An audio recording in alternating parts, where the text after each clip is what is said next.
Introducing my AE86 to the channel. This car's been a good daily driver for me for about 11 to 12 years.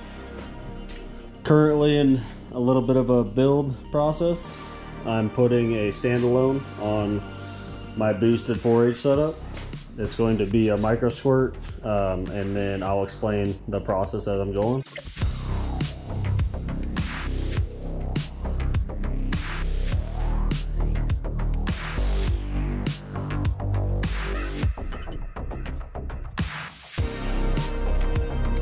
This is all the wiring for the engine itself.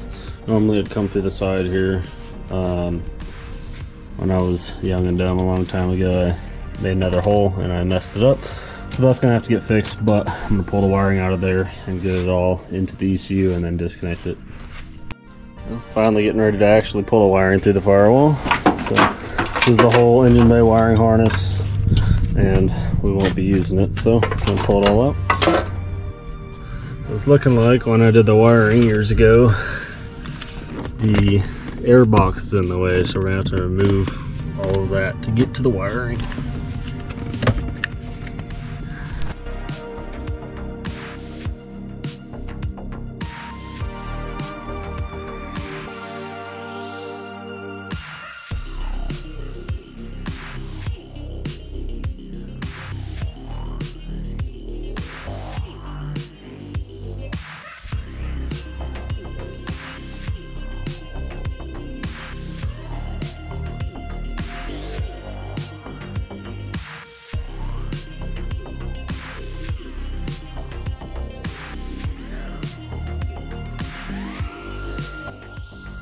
Now that the air box is removed, you can get to the wiring easily.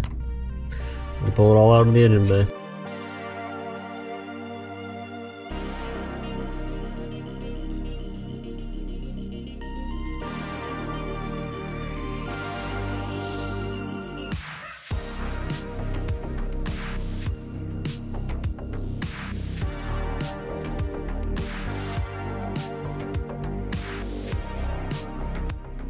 Now we have all the wiring inside the car.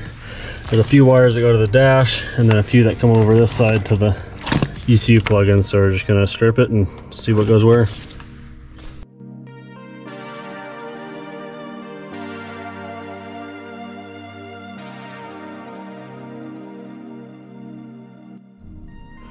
So I have the main service manual printed out, or the service manual printed out. And if you look, it says for the wiring diagrams 116, so I pulled that one out, 116, 117, which shows you all your components for your engine, and that's the ECU side. So I'm gonna trace the wires on there. So now I got all the ECU wires unwrapped. These are all the inputs for the ECU. These two are the outputs. Go back to the dash. So now I just got to figure out a couple wires that go between the harnesses in order to pull it all out.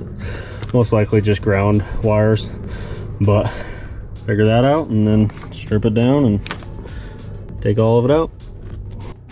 So wiring is kind of always a mess, but these are the two pins for the ECU that feed the engine. This one is the power and from the car to the ECU, so I'll be reusing that with the new ECU to use the power I want. And then I plugged everything else back in that we're not using anymore. So coil, air conditioning idle up, the injector, distributor, airflow meter, and then these are the injectors. Cold start injector, this one's the diagnostic box, and this one's the TPS, which I'll probably order a new one, but we still need, because obviously we need to know where the throttle position is for the new ECU. So going inside the car, kind of a mess, but these are all what's left over. So we know a few of these are just need to be depinned on the dash side, and a few of them are outputs that we'll need to feed the new ECU. So from looking at the wiring diagram, this is for the AC. I don't run AC in this car, so I'll just depin these off the AC switch in the dash. This one is for the starter switch, so I labeled it because I'll be reusing that. And then that's pretty much it. Everything else is outputs. So looks nasty now, but I'll depin everything, make it all nice and clean, and this is the other ECU pin for the power, and then this one goes, I depinned it, but it controls the wipers, so I just left the wiper ones in there, and then that way it should all work like factory. I'll just have to shorten up the wires. When pulling the dash apart on these, you gotta pull the switches out, slide them off, and then there's a nut behind them.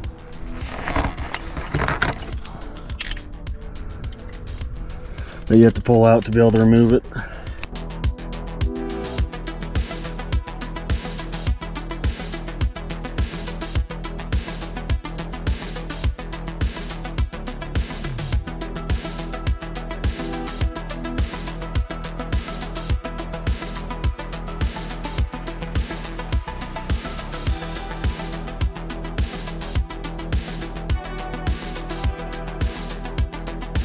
So now with the main dash bezel, lower dash, and center removed, I should be able to trace all those wires either to the steering column, the dash, or the center climate control. So that's how I'm gonna start doing that. All the wiring that came to the passenger side came through this plug here. This is usually in the engine bay. I moved it years ago, I guess. Kind of interesting the way they spliced everything. It won't focus, but everybody's always so worried about soldering and doing everything perfect, and these have been lasting quite some time. So now that I figured out the junction harness and everything that I need to do for the new wiring, I'm going to put the dash back together, that way I don't have pieces everywhere. So I'm going to leave this side of the dash apart, that side's all back together. Leave that side apart because I want to mount the ECU where the factory ECU mounted, so somewhere in this general vicinity, and it's just easier if there's nothing in my way and I can wire out to where I want to go. So with test fitting the factory kick panel, I should have plenty of room to mount the ECU right in here somewhere, and then that will give me easy access to wire out to the engine bay. So now that I have the wiring separated, I'm going to route the wiring to where everything needs to go, just the vicinity, and then that way I can kind of get it all cleaned up and making sense. Now that all the factory wiring is removed and all the new wiring is roughed in, the next video we will be hooking up all the sensors correctly and getting everything set in its permanent home, and then we will be doing all the small fab work that's still needed to get the car running.